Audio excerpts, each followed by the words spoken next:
ഞങ്ങളുടെ അനിയൻ സാറിന്റെ മോളിങ്ങനെ തെരുവിൽ വന്ന് നിൽക്കുന്നത് കാണാൻ ഞങ്ങൾക്ക് പറ്റില്ല. മോള് വാ, ഞങ്ങളും കൂടെ വരാം. നമുക്ക് പുഴയോരത്തിയെന്ന് അവരോട് ചോദിക്കാം. വേണ്ട ജോസേട്ടാ, ചതിച്ചതാണെങ്കിലും ഇപ്പൊ എല്ലാം നിയമപ്രകാരം അവരുടെ കയ്യിലാ. അതിന് എന്തെങ്കിലും പരിഹാരം ചെയ്യണമെങ്കിൽ അച്ഛൻ ജയിലിൽ നിന്ന് വന്നേ പറ്റൂ. ഞാൻ ഇവളെയും കൊണ്ട് എങ്ങോട്ട് പോവും? അതാ ഞാൻ ആലോചിക്കുന്നേ. കൃഷ്ണേ, എനിക്കൊരു ചെറിയ വീടുണ്ട്. അവിടെ ഞാനും എൻ്റെ ഭാര്യയും മാത്രമേ ഉള്ളൂ. നിങ്ങൾ രണ്ടുപേരും അങ്ങോട്ട് വരുന്നതിൽ എനിക്കൊരു പ്രശ്നമില്ല. അനിയൻ സാർ തിരിച്ചു വരുന്നതുവരെ നിങ്ങൾക്ക് രണ്ടുപേർക്കും അവിടെ താമസിക്കാം. അത് മതി മോളെ. മോളും അമ്മയും ഈ നാട്ടിൽ തന്നെ ഉണ്ടാവണം. നിങ്ങളവരൊന്നും ചെയ്യില്ല, ഞങ്ങൾ നോക്കിക്കോളാം. അത് വേണ്ട, അത് ശരിയാവില്ല. പിന്നെ നിങ്ങൾ എങ്ങോട്ട് പോകാനാണ് ഉദ്ദേശിക്കുന്നേ? ഞങ്ങളെ ഇത്രയും സ്നേഹിച്ച അനിയൻ സാറിന്റെ മോള് ഇങ്ങനെ തെരുവിൽ നിന്നാൽ അതിന്റെ നാണക്കേട് ഞങ്ങൾക്കും കൂടിയല്ലേ?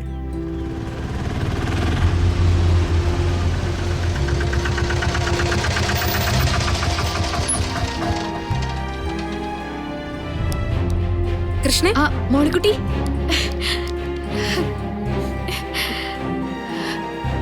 ഞാൻ നിന്നെ കൊറേ വിളിച്ചല്ലോ, നീ എന്താ ഫോൺ എടുക്കാതിരുന്നേ? അത്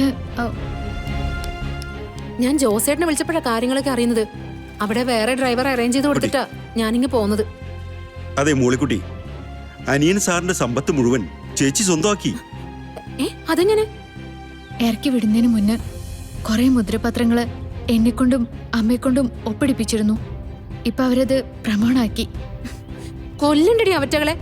അവര് കുഴപ്പക്കാരാണെന്ന് ദുബായ് മാമൻ പറഞ്ഞതാ. അപ്പൊ നമ്മൾ ആരും അത് വിശ്വസിച്ചില്ല. അതെങ്ങനെ? സ്നേഹം കാണിച്ച് ഒലിപ്പിച്ച് നടക്കുവല്ലേ. ഗോപാലമാമനെ കുറിച്ച് ഒരു വിവരവുമില്ല. എന്താ പറ്റിയെന്നും അറിയില്ല. അല്ല, ഇനി എന്ത് ചെയ്യാനാ നീ ഉദ്ദേശിക്കുന്നത്? എന്താ അമ്മേ വേണ്ടത്? ഈ നാട്ടിൽ നിൽക്കണം തന്നെയാ മോളെ ആഗ്രഹം. ഞാനിവരെ എന്റെ വീട്ടിലേക്ക് ക്ഷണിച്ചതാ, പക്ഷെ വരണ്ടേ? എനിക്ക് വീടൊന്നുമില്ല. ഒരു ചായ്പില ഞാൻ താമസിക്കുന്നത്. അവിടേക്ക് നിങ്ങളെ കൂട്ടിക്കൊണ്ടുപോകാൻ പറ്റില്ല. കൃഷ്ണേ, നമുക്ക് ദുബായ് മാമന്റെ വീട്ടിലേക്ക് പോയാലോ? അവിടെ ആരുമില്ല. അതിനെന്താ? ആ വീട് നിന്റെ അച്ഛൻ ദുബായ് മാമൻ ഇഷ്ടദാനം കൊടുത്തതാ. അവിടെ ചോദ്യം ചെയ്യാൻ ആരും വരില്ല. കൃഷ്ണേ, എങ്കിൽ പിന്നെ അതാ നല്ലത്. മോളിക്കുട്ടി നിങ്ങളുടെ കൂടെ ഉണ്ടെങ്കിലേ 10 ആണുങ്ങൾ കൂടുന്ന ബലവാ മോളിക്കുട്ടി നിങ്ങളുടെ കൂടെ ഉണ്ടെങ്കിലേ. അമ്മ എഴുന്നേൽക്ക്, നമുക്ക് അങ്ങോട്ടേക്ക് പോവാം. ഒന്നും ഇട്ടെറിഞ്ഞ് നിങ്ങൾ ഇവിടുന്ന് പോവില്ല. അനിയൻ സാറ് ഇന്നല്ലെങ്കിൽ നാളെ തിരിച്ചു വരും. പകരം വീട്ടുകയും ചെയ്യും. അപ്പോ അത് കാണാൻ നിങ്ങൾ ഇവിടെ തന്നെ ഉണ്ടാവണം.